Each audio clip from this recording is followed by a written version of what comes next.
Saudara Ketua Umum Partai Demokrat Agus Harimurti Yudhoyono menceritakan kembali alasan partai menarik dukungan untuk Capres Anies Baswedan.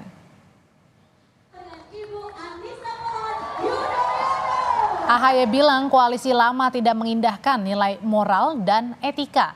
Meski sudah tidak mendukung Capres Anies, namun semangat perubahan dan perbaikan tetap dipegang Partai Demokrat yang saat ini memberi dukungan untuk Capres nomor urut 2 Prabowo Gibran yang mengusung komitmen melanjutkan program Jokowi. Saya juga meyakini masyarakat mengetahui mengapa Demokrat tidak lagi berada di koalisi yang lama. Ini terjadi karena perlakuan kepada Partai Demokrat yang sungguh tidak mengindahkan nilai-nilai moral dan etika yang sepatutnya.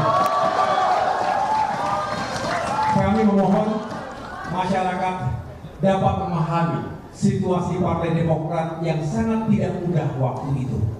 Tetapi saya tidak ingin melihat ke belakang.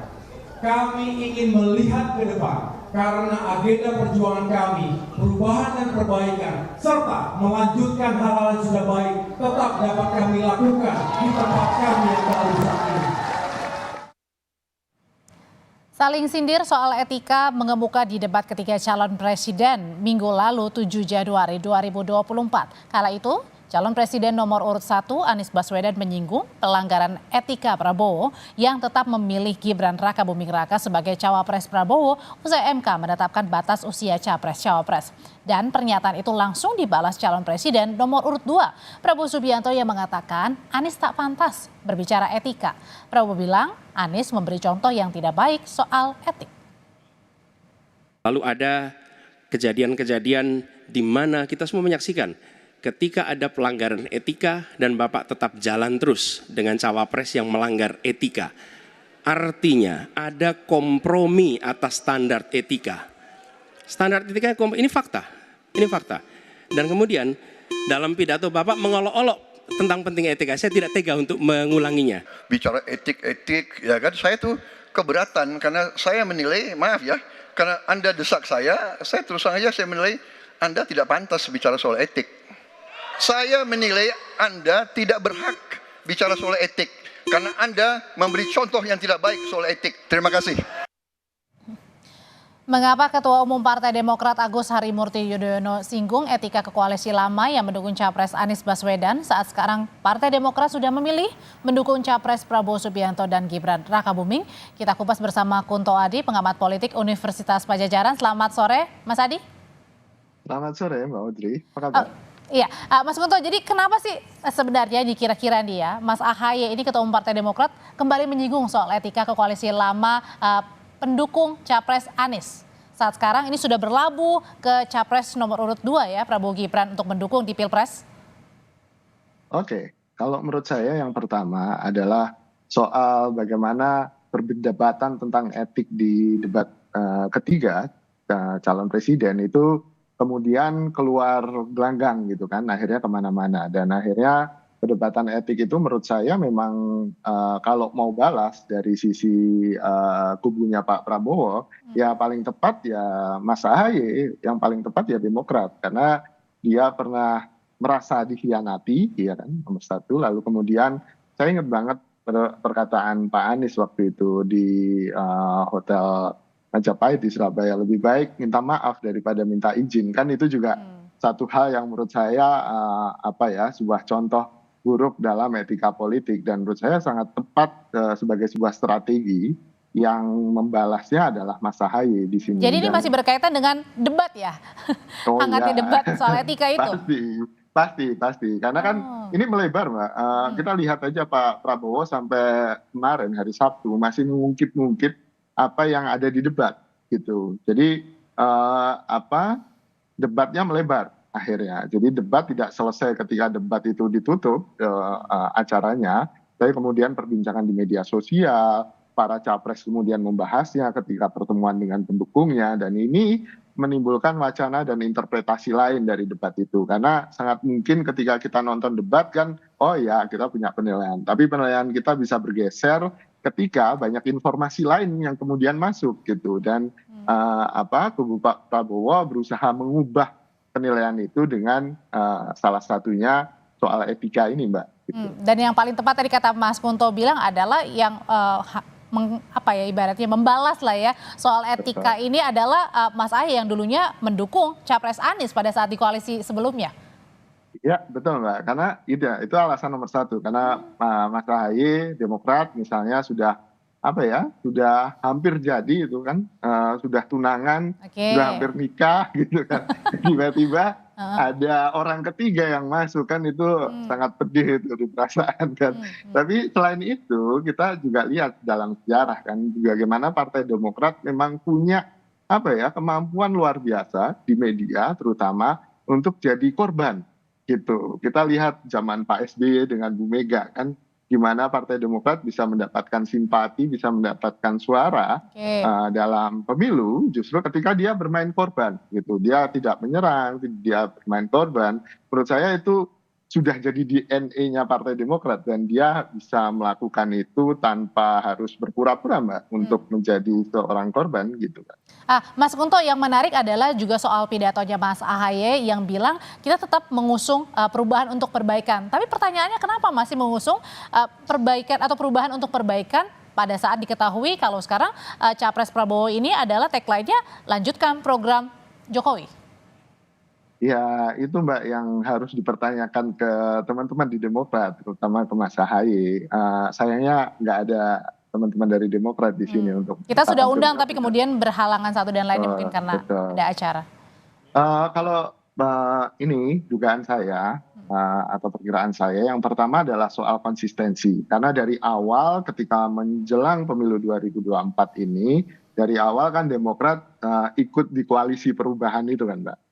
Ya, dan mereka sudah terlanjur merumuskan soal perubahan, mereka terlanjur sudah kita akan melakukan perubahan dan perbaikan gitu kan. Perbaikan itu kan jualannya untuk masyarakat gitu ya? Ya, kalau harus diubah lagi kan jadi kemarin kan perubahan, kenapa sekarang melanjutkan gitu. Jadi mungkin lebih baik ada semacam kita ubah yang belum baik, kita perbaiki yang belum baik, tapi kita lanjutkan yang sudah baik. Menurut saya itu bagian dari retorika politik Demokrat sih. Mas Kunto, yang menarik juga adalah beberapa kali belakangan juga Pak SBY turun gunung ya ibaratnya ya untuk kampanye-kampanye. Ini sebenarnya lebih kampanye untuk memenangkan Capres 02 atau lebih ke Partai Demokratnya yang menguntungkan? Ya, menurut saya beberapa pernyataan Pak SBY misalnya nggak usah janji yang muluk-muluk karena nanti nggak ada duitnya gitu. Menurut saya itu bagian dari kenegarawanan beliau Mbak, nomor satu. Dan tentu saja itu lebih menguntungkan Partai Demokrat gitu. Karena asosiasi mau tidak mau asosiasi Pak SBY dan Partai Demokrat itu sangat erat gitu. Orang tidak bisa memisahkan itu. Sehingga saat ini menurut saya yang paling butuh Pak SBY adalah Partai Demokratnya daripada Pak Prabowo atau Capres-Cawapres dari 02 gitu kan. Dan dengan demikian kita bisa lihat bagaimana Pak SBY didorong di media, Pak SBY didorong untuk turun gunung. Tentu saja kita harus mempertimbangkan bagaimana akhirnya keberadaan Pak SBY itu juga mau tidak mau akan memberikan dampak positif bagi pasangan 02, walaupun niatnya Pak SBY untuk Demokrat kan tentu saja ada hubungan itu Mbak. Apakah kode Pak SBY turun gunung kemudian juga berbicara soal etika, sebenarnya ada juga nggak sih sindiran untuk ke koalisi dari 02 nih, karena mengingat Pak Jokowi kan udah makan malam, makan pagi gitu bersama dengan ketum-ketum parpol, ada Pak Zulhas, Pak Prabowo juga, ada Pak Erlangga juga, tapi di mana Mas Ahy ini belum makan nih bareng Pak Jokowi? Iya, mungkin jadwal Pak Jokowi sangat padat Mbak, sehingga Mas Ahy mungkin ditinggal nanti habis Pak Jokowi pulang ada agendanya. Tapi ya sangat mungkin ketika hari ini Demokrat berusaha untuk kemudian muncul dengan menyodorkan beberapa narasi, menyodorkan beberapa wacana, terutama soal etika tadi.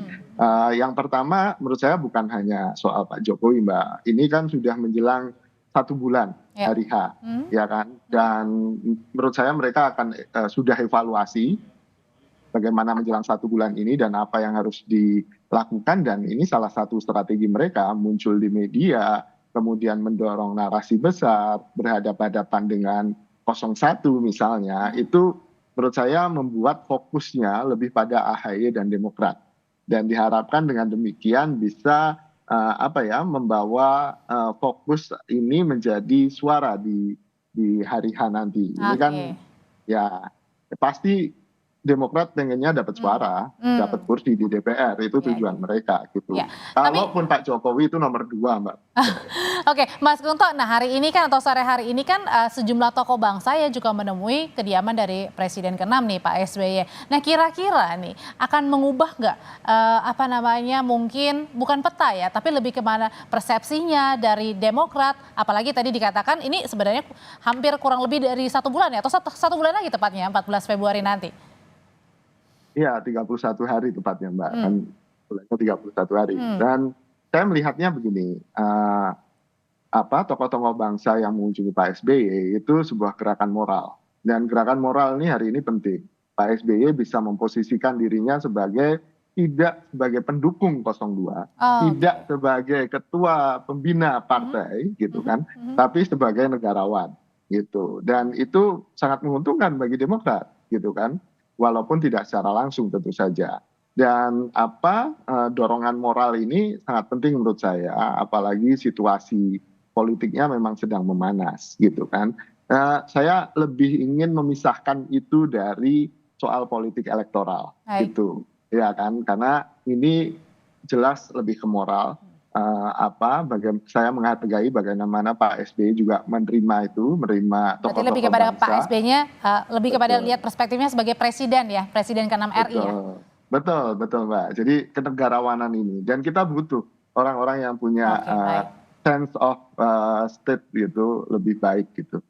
Terima kasih untuk perspektifnya pengamat politik Mas Gunto Aji. Sehat selalu Mas Gunto.